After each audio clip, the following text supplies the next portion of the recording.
Queridos irmãos, em nome do Pai, do Filho e do Espírito Santo. Amém. Meus queridos irmãos, quinta-feira, 28/11/24, vamos dar sequência na linguagem apocalíptica de Lucas, no capítulo 21, com a ruína de Jerusalém e a volta do Filho do Homem. Então nós vamos ver do Lucas 21:20 até o 28. Leiam também Mateus 24 inteiro para fazer um parâmetro e entender melhor o que Lucas está dizendo para nós. Catecismo da Igreja Católica 671. Hoje eu vou começar com uma frase do Papa Bento XVI e vou terminar com uma frase da minha amadíssima Santa Teresa de Ávila, que é uma pessoa esplendorosa, uma santa que nos ensina muito, muito, muito. Presta atenção nessa frase do Papa Bento XVI. Os elementos cósmicos passam, enquanto que a palavra de Jesus é o firmamento sobre o qual o homem pode permanecer. Olha que frase espetacular desse último teólogo da Igreja Católica Apostólica Romana. O firmamento sobre o qual o homem pode permanecer é a palavra de Jesus. Tudo vai passar. Jesus vai falar: o céu e a terra passará, mas as minhas palavras não passarão. 21:33. Espetacular o Papa Bento XVI. Nós entendêssemos isso aqui, ninguém moraria em condomínio, mas sim seria uma casa comum, como São Francisco de Assis quis com a Pulsilga, né?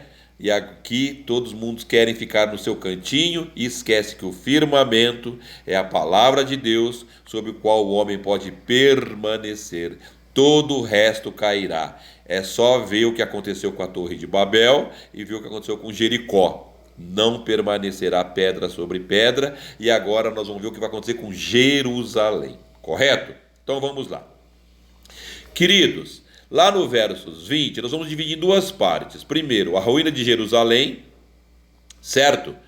E depois, a volta do Filho do Homem no julgamento final, na sua parousia. Desculpa. Então vamos lá. Versos 20. O cerco. Jerusalém, ela foi destruída 3 vezes. Presta atenção e anotem. 3 vezes. A primeira, na terceira deportação pelos babilônios, no ano 586 a.C., pelos exércitos babilônicos de Nabucodonosor. Daniel 1:1. Foi a primeira.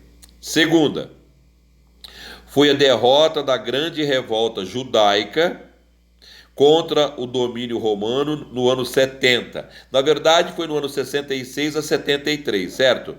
Jerusalém foi tomada pelo comandante Tito e chamado Cerco de Jerusalém.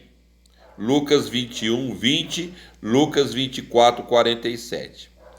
Em terceira, em 135 depois de Cristo, o imperador Adriano mandou arrasar a cidade para conter mais uma revolta judaica liderada por Simão Bar Coquebas. Jerusalém foi destruída 3 vezes. Nós já estudamos que o diabolos, ele separa, divide, e o que une são os símbolos. Quando você quer destruir uma cidade potente, forte, você destrói o símbolo. É só ver o que aconteceu com o World Trade Center.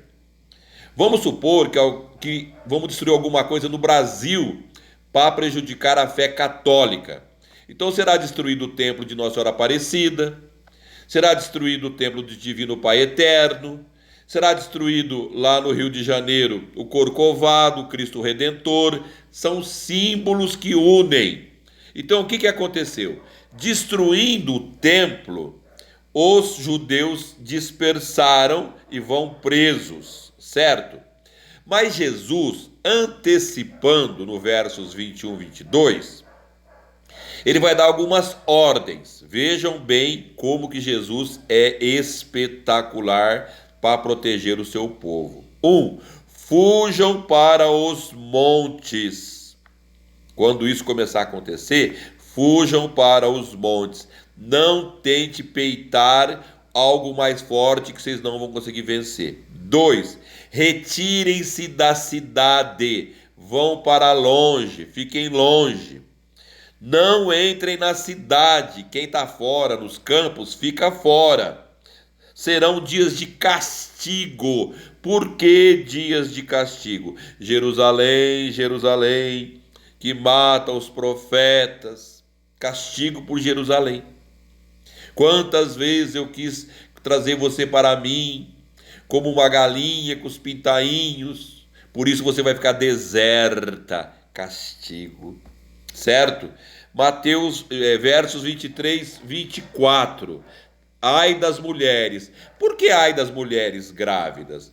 Porque as mulheres grávidas vão ser mortas, os filhos serão tirados delas, quem estiver amamentando vai perder os filhos. Por isso que ele fala ai das mulheres grávidas. Serão dias de muita tristeza, como foi em Mateus 2, 16, 18, quando houve a mortandade das crianças por Herodes. Jeremias 31, 15, e também nós vimos quanta tristeza aconteceu.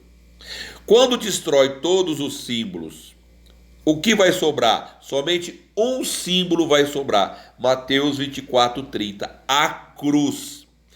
Amados, vão destruir todos os símbolos cristãos, mas não conseguirão destruir a cruz. Se apegue à cruz de Cristo, tome sua cruz todo dia e siga Jesus. Ainda que sofra, ainda que morra, ainda que leve nossos filhos, ainda que as mulheres grávidas sofram, a cruz é o símbolo que nos une. Enquanto nós tivermos a cruz de Cristo, Cristo estará conosco. Quando nós abandonarmos a cruz de Cristo, nós não teremos mais o Cristo. O símbolo que nos une é a cruz. A cruz. Presta atenção. Mateus 25, versos 25 e 26. O juízo final, o julgamento final, a parousia, volta do Filho do Homem. Versos 25 e 26. Eu quero que vocês prestem atenção no versos 26, eu vou voltar no 25 depois. Os homens definharão de medo. Os homens não são os batizados cristãos. Não são os que estão na graça do Senhor que vão definhar de medo. São os homens que não aceitaram a graça, os homens que não aceitaram a salvação, os homens que cestou, os homens que bebeu, os homens que fez sexo aberto, os homens que levaram mulheres para o aborto, os homens que viveram uma vida mundana, não os cristãos batizados pela graça, poder, vida e santificação do Divino Espírito Santo. Esses não definharão de medo. Dá a impressão que essa linguagem apocalíptica de Lucas é para trazer medo, e não é. Nós vamos ver que não é para trazer medo. Quem vai definhar de medo? Nós não podemos ter medo da morte. A morte é o início de uma vida nova. A morte é a nossa Páscoa para a graça. A morte é o nosso encontro com o nosso Deus, com o nosso noivo. Então ninguém vai definhar de medo. O irmão Renato não vai definhar de medo. O irmão Juraci não vai definhar de medo. O Marli, o Wagner, a mãe não vai definhar de medo. Por quê? Porque estão na graça de Deus. Quem não está na graça de Deus, esses vão definhar de medo e vão cair tudo os cabelos da cabeça, vão desmaiar, porque não procuraram a cruz de Cristo, não procuraram o Cristo, não procuraram a Eucaristia, não procuraram a sua reconciliação com Deus, não procurou o sangue de Cristo, não procurou o Santo Terço, o Santo Rosário, aí vai definhar de medo, vai se apegar onde? Vai se apegar na morte, realmente, nessa morte que Jesus está dizendo aí. Aí esses desfiarão de medo, os homens, correto? E por que vai abalar a natureza? Sempre que Jesus, presta atenção nisso, a natureza se manifesta diante do seu Criador. Lá em Romanos 8 fala que a natureza chora dores de parto, esperando a vinda do Senhor. Então presta atenção, vou colocar 4 pontos, certo? Mateus 2:2, a estrela do Oriente. Mateus 3:16, a pomba com o céu aberto. Tudo manifestação da natureza. Mateus 27:45, 51, 53, a morte de Jesus. terremoto, o vento, a terra escureceu, foi tudo. O véu do templo rasgou. E na ressurreição do nosso Senhor Jesus Cristo, Mateus 28, 1-3, a natureza também se manifestou com terremoto, as pedras rolaram, houve um sol forte. Por quê? Porque a natureza acompanha o seu Criador.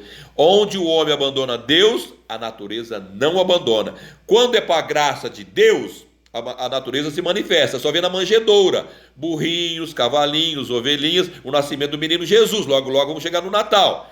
Quando é o sofrimento de Jesus, a natureza chora, a natureza manifesta com ira, com raiva, porque estão desfazendo do seu Criador. A natureza é mais inteligente que o homem, que tem razão, que tem ciência, tem inteligência e discernimento, mas não adora o seu verdadeiro Deus crucificado e ressurreto. Indo para o final, lá em versos 27, o Filho do Homem virá com grande glória e majestade, Rei dos Reis. E no versos 28, aqui está o rema para nós, não o medo. Esse texto de Lucas, eu cansei de pregar, é um dos que eu mais amo, é um dos textos que eu mais adoro. Por quê? Porque ele fala assim: quando começarem a acontecer essas coisas, reanimai-vos e levantai as vossas cabeças, porque se aproxima a vossa libertação. Paz e justiça está vindo para nós na graça do Senhor Jesus, sobre as nuvens. Por que sobre as nuvens? Porque ele reina sobre a natureza toda. Reanimai-vos, levantai as vossas cabeças, porque se aproxima a vossa libertação. A mensagem de Lucas, nós vamos ver daqui a pouco, 24:47.